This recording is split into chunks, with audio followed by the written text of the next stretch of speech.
Back to news.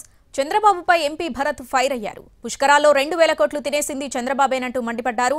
తాను రాజమండ్రిలో అభివృద్ధి చేశానని, దాన్ని సెంట్రల్ జైల్లో ఉండగా చంద్రబాబు కిటికీలో నుంచి చూసే ఉంటారన్నారు. పుష్కరాలకు 2,000 కోట్లు తెచ్చారు. ఏం చేశారు 2,000 కోట్లు అని అడుగుతా ఉన్నా. మేము 400 కోట్లతో ఈ డెవలప్మెంట్ అంతా చేసాం. మీరు సెంట్రల్ జైలు కిటికీలోంచి కనబడి ఉంటుంది. కంబాల్ చెరువు పార్క్ నేను ఓపెన్ ఛాలెంజ్ చేస్తున్నా. మీ హయాంలో అలాంటి పార్క్ ఒక్కటైనా మచ్చుకి దాంట్లో కనీసం 50% అయినా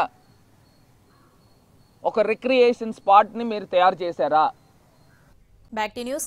చంద్రబాబుపై ఎంపీ భరత్ ఫైర్ అయ్యారు. పుష్కరాల్లో 2,000 కోట్లు తినేసింది చంద్రబాబేనంటూ మండిపడ్డారు. తాను రాజమండ్రిలో అభివృద్ధి చేశానని, దాన్ని సెంట్రల్ జైల్లో ఉండగా చంద్రబాబు కిటికీలో నుంచి చూసే ఉంటారన్నారు.